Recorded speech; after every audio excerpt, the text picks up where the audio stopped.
I'm having a conversation with Kate Daly today. Kate is an Instructional Specialist at the Virginia Adult Learning Resource Center. Kate, can you tell us a little bit about your current work here?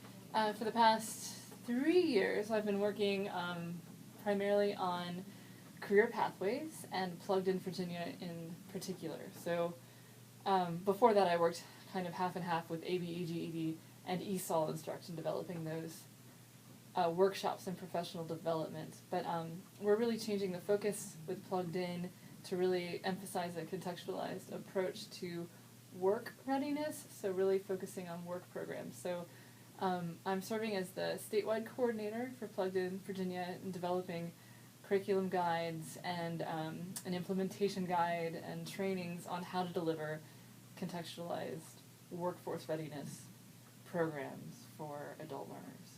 Excellent. Thanks. That's where we're going to base our questions for today. Okay. As you know, we're working with the Virginia Adult Educators Certificate Program. Mm-hmm. And I have a couple of questions from some of the learners in the current class. Great. That have some interest in the whole concept around career pathways and career readiness. So from Nina, she wanted to know what a GED teacher can do to assist adults in career readiness when they're on the road to obtaining their GED. All right. Well, there are a few things that we can do to kind of infuse career awareness into our classes and to put some of these skills that aren't specific to any particular career but helpful for job readiness, like resume writing and interview practice, and also just workforce readiness, like soft skills that students will need. You can incorporate those into your classroom very easily. Things like time management and certain behaviors in class and organization. The way that you structure the class can really be more like the way a workplace would be structured.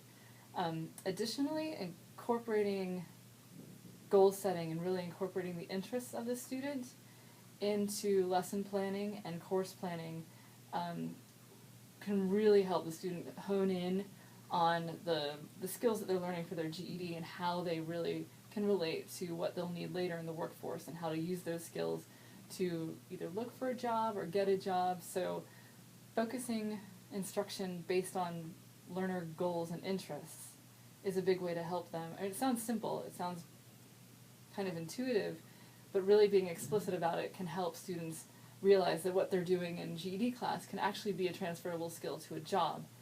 And making them aware of, like, doing job search activities too. What are people asking for? What do employers want from their prospective employees? And you'll see a lot of the answers are things like courtesy, being able to work with other people, teamwork. So doing work in groups can really be helpful.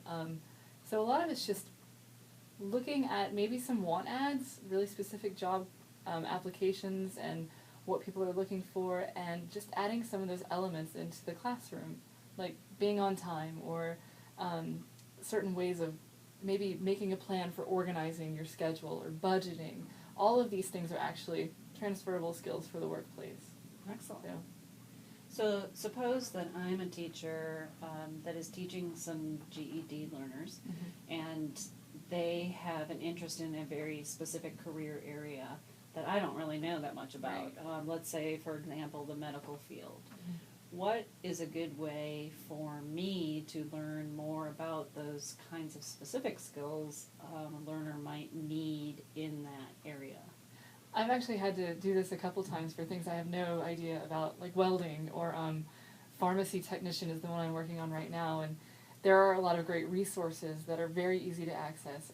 Virginia has a great resource called the Career and Technical Education Resource Center, cteresource.org. And when you go in there, and I've used them a lot, they have these task and competency lists for, name a career and they'll have it there for any career. And each task and competency that they list, which is necessary for success in that career, is a clickable link that comes with activities or lesson suggestions. But it'll include everything from, like, the soft skills I mentioned earlier, being courteous or diffusing difficult situations at work, to the very specific, industry-specific technical skills that they'll need. For when I'm talking, I was learning about how to, give the right dosage of medicines, and there'll be just an entire list of things that they need to know, and parts of the jobs I wouldn't have thought of. So it's a good free resource, and it's just a way to kind of get an idea of some easy ways to incorporate a little bit of those skills into the classroom, and to give the learner an idea too. I mean, even just printing out that list of competencies is really a great resource for the learner as well, and could be a great way to goal set and a great way to plan out a course. That's excellent. Yeah. And could you say that resource again? Yes, I will. It's a career and technical education resource, cteresource.org. Okay. Very good. And it's Virginia's own career and technical education site. You have to, there's a tab called Verso, VERSO. Go there, otherwise you don't really get that much specific information. Okay, well that's good to know. Go to the Verso tab. Can learners access that on their own, or do you have to be No, you can a just teacher? type it in. There's no sign-in, nothing, and everything's just available for use from whoever wants it. That sounds really great. I love that site. Yeah. That sounds really great. Another question that we had has to do with the plugged-in model that you talked about, that you're working pretty diligently on these days. All the time. And Elizabeth wanted to know how you see plugged-in effectively working and being, as she called, instructed, given the rigor of the new GED test. I do think there's going to be there's going to be a curve with the new test, but it kind of fits perfectly into this model that Plugged In exemplifies, the integrated and contextualized model, where you don't have specific writing over here and reading here and math here. It's all combined together, where you're reading and writing about content and applying math towards contextual problems. And that's what Plugged In does. So the model fits perfectly with the new GED format, because the new GED there's much more content that's needed. So in that way, it's contextualized, which follows the Plugged-In format perfectly. And at the same time, the integration really allows for a kind of cross-pollination of skills and ideas. So one of the main things that we emphasize in Plugged In is that the skills you learn in your classes really are transferable. And the GED is kind of doing the same thing in its new context. It's showing that the skills you have over here in social studies, when you're reading for information, are good for reading, or they're good for writing. Even the math applications, doing the problem solving, that's also useful when you're doing the science section and the social studies section. So I see it fitting very, very well. Now, in a plugged-in model, plugged-in specifically is directed towards one industry that's been recognized as high demand in the region. So that instruction would be separate from the GED instruction. But as far as the basic skills instruction, the professional soft skills instruction, all of that would really work perfectly with the GED because, and I've mentioned this too, because project-based learning is a big part of it, and really kind of collaborating with your other classmates to work on difficult material, because it is a rigorous program and this is a rigorous test, is a great model for helping students learn, especially those that might be at varying levels of proficiency.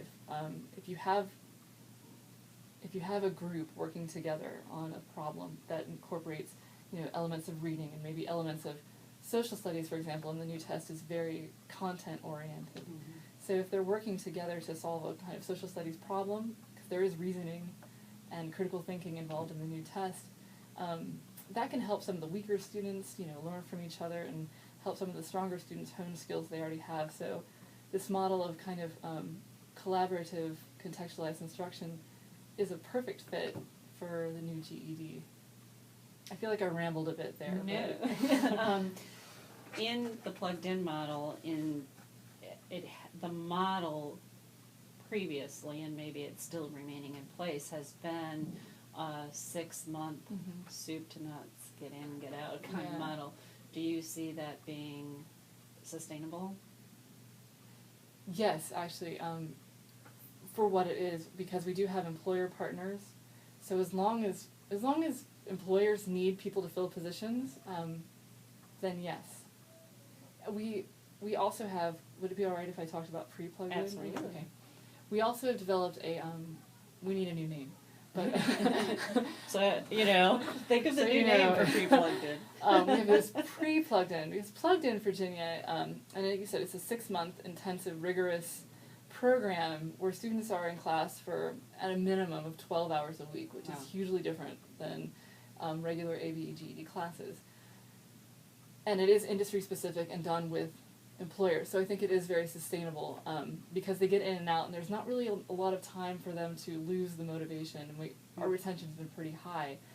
However, as a way to kind of infiltrate the rest of adult education with elements of this, we did develop a pre-plugged-in model, and while plugged-in kind of aims at the ASE, so the 9th grade and above level, pre-plugged-in is a little more targeted toward that kind of 4th to 8th grade level, and we are working on a kind of literacy and up model as well. And this model is a great way to kind of infuse career awareness in general and job readiness skills without having to focus on a specific career. So students can bring in their interests and bring in their skills and expertise, and having them actually identify what their skills and expertise are and then work from there is a great way to start on a very positive. Like, goal setting is, I think, so important, but done in a certain way, it can really emphasize how much the student has to do rather than what a student already has.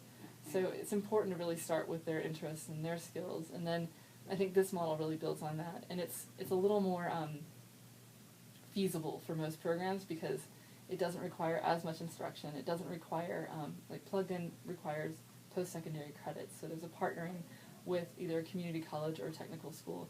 Pre-plugged-in does not. It's done all in-house at the Adult Education Center, and we do have a pretty thorough curriculum for it, so they really work on career exploration, finding out what their interests are and what they would be good at, looking at aptitude, and also developing those job searching skills and interview skills, resume skills, professional soft skills they can use anywhere.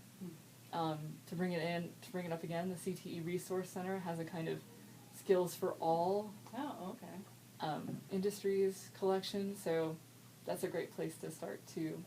But And in doing that, I know that plugged-in has been in a couple of the programs, the regional programs around the state, and it's expanding.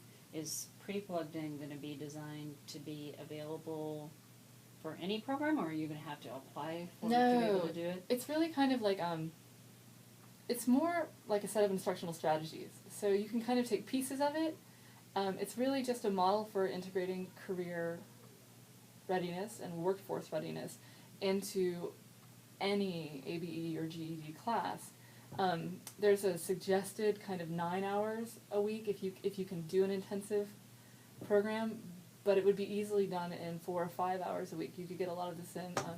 You could work on the digital literacy skills. You could work on those professional soft skills. So it's open for any program, and even like you can take bits and pieces of it and add that to a class wherever it makes sense, because the more you can, even if it's a small amount at first, the more career awareness and work readiness you can put into a class, the better it is for these students who are really looking for work or want to get ahead at work, or maybe just need a little help figuring out what they're interested in, what steps to take next. Excellent. So, as a teacher, how am I going to be? How can I go through professional development to learn more about this model and how to use it in my classroom? I'll have to develop it. But we are looking. That's the next step. We are looking at developing, and I'd really like to do some online modules, but developing some trainings and also making a lot of resources available for people just to take and use. And there are a lot of programs around the state who have been doing, because we did start off with just 2 plugged-in programs, and now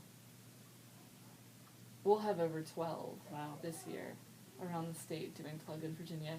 And we just piloted pre-plugged-in, so we're tweaking that, and the materials will be readily available, but we are focusing more of our professional development on career pathways, and elements of that pre-plugged-in curriculum are in there. But so for right now, if we go to the CTE site and kind of become familiar with that, as well as perhaps look at the college and career readiness standards that are out as part of Common Core. Those is a good place to start in kind Yeah. of becoming familiar with that. I think becoming familiar with the college and career readiness standards is an excellent idea because it does a few things. It really emphasizes the role of career readiness in adult education. But it also emphasizes the utility of Common Core standards upon which the GED 2014 is based in relation to adults, because they really did go through and kind of nitpick Common Core standards to develop these college and career standards. So it's a good crosswalk between the GED and career pathways. And it also, the standards are written and their benchmarks are really a great guide for specific content, for skills, kind of steps to take if you really do, and you can look at depending on what your students' levels are, skill levels, and kind of work from wherever they are on those things there, and combine that with goal settings so that they actually have a place to go with small, measurable opportunities for success. Then I think it's a good way to hopefully improve motivation, retention, and interest in the class. But those standards are a great introduction to both, GED 2014 and Common Core for adults and career pathways. Excellent. Very good. I can see where a lot of teachers may start feeling very overwhelmed with everything that they need to do. So maybe you could wrap up by giving us 3 things that you would like teachers to know, things that they might be able to do to build upon what they're currently doing that might not have to be totally revamping or whatever. Do you have some ideas that you might want to share about things that they can be doing immediately? Yeah. I'm going to go ahead and put those college and career standards as part of that trio. Okay. Familiarize with those and just use those as a guide. But as for instruction, use goal setting, not just skills, but interests, as the basis for instruction, for context, if you can. And because the more students feel related to what they're learning, hopefully the better they'll do. And also the project-based learning with integrated instruction. So if you have people working together with specified roles as part of a group, working on problem solving together, it's a great way for them to integrate all the skills that they're learning and the content knowledge that they're learning, and also to work on these career readiness skills, these professional soft skills. So it's pretty easy, and that way it does make it simpler. Just use what they want to do and what they know and their experiences, build on their experiences with goal setting, and then engage students with as much project-based group work as possible. So they actually, the great thing too about project-based learning is once they do a class project, it really is kind of an accomplishment. So it's not like the long haul towards the GED, which might not happen for a while. It's like, I've got this thing to work on, and I'm learning these writing skills, these reading skills, these math skills, these college and career readiness skills, and they're making something happen in a project together. So hopefully group work is more fun. But Excellent. yeah. Very good. Well, thanks, Kate. Thanks, Joanne.